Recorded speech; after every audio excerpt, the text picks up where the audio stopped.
5 seconds.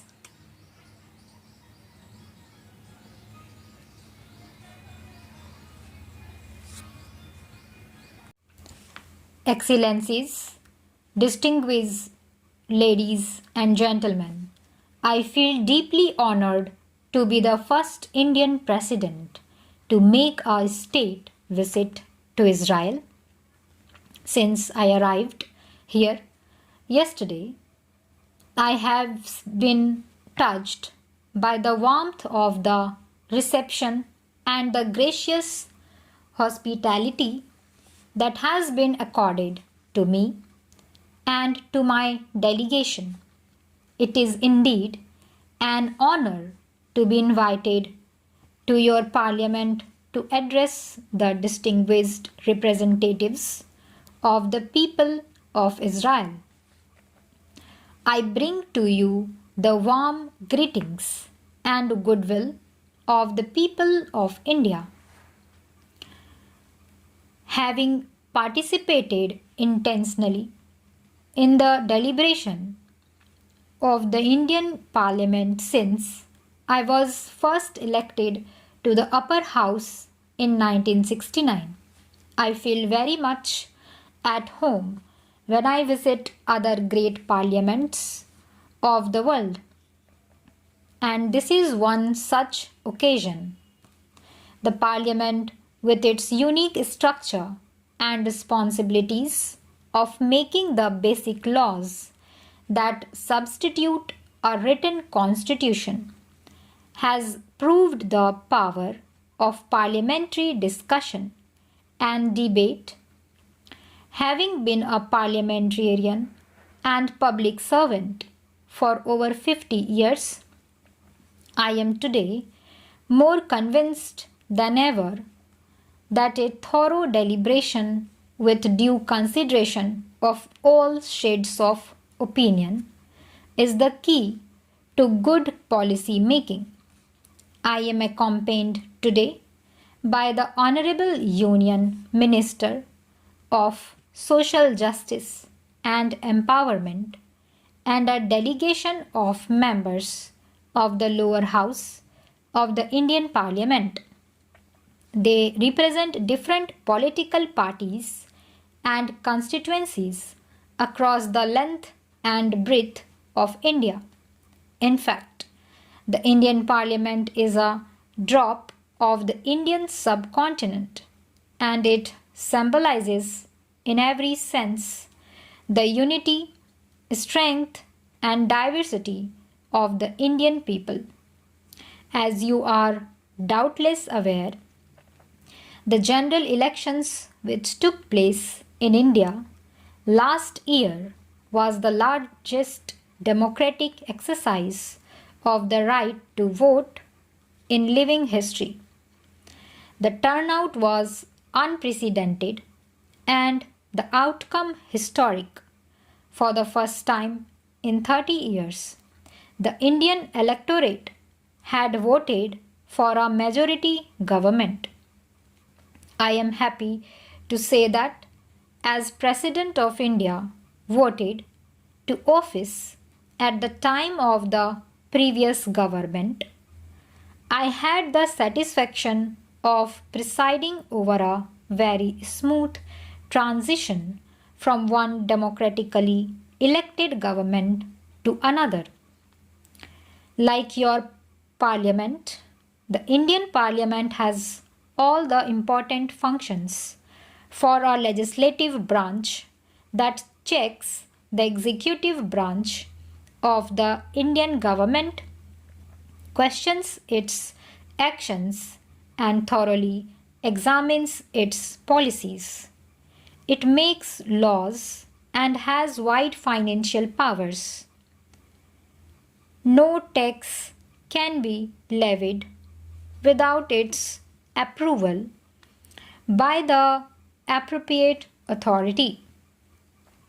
My state visit to Israel is taking place at a time when relations between our two governments and our people are on a very positive trajectory.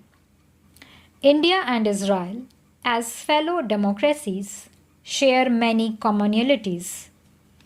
The linkages between our peoples date back to ancient times. The first group of persecuted Jews who came to India landed on her western coast more than 2000 years ago. Throughout their long history, the Jewish communities in India have maintained, developed, and enriched their traditions with many Indian additions to their unique heritage. The Jewish people have been and will always be an integral part of India's composite society. Both India and Israel made parallel struggles against British rule. Our leaders adopted different methods but were inspired by the same human values and ideals. I was pleasantly surprised to learn that Mahatma Gandhi is the only world leader whose photograph had been kept by former Prime Minister David Ben-Gurion in his own home. In the period after independence, our countries traveled different paths. The Indian people have nonetheless always appreciated Israeli innovations in the field of agriculture and the remarkable achievements of your scientists and engineers.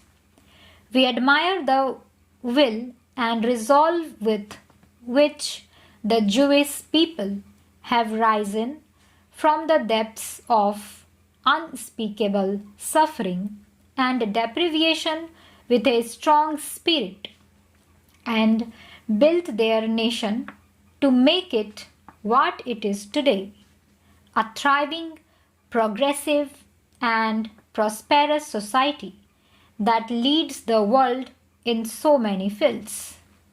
Whenever the Nobel Prizes are announced, we often see names of scientists who have studied in one of your universities here. As friends of Israel, we rejoice in your success. Our two countries established full diplomatic relations in 1992. Since then, our cooperation in different fields has grown steadily. India remembers with gratitude the help that the Israeli government provided in rushing critical defense supplies to India when we required them most urgently in 1999. We also appreciate the support that we have received from Israel for India's rightful claim to a permanent seat in the UN Security Council.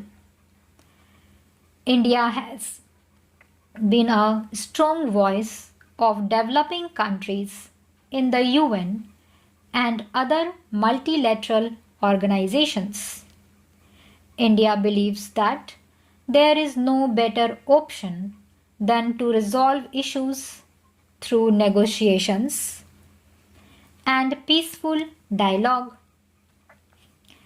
We see that the administrative architecture of international bodies is not effective enough in enforcing their decisions. The United Nations was established at the end of the Second World War.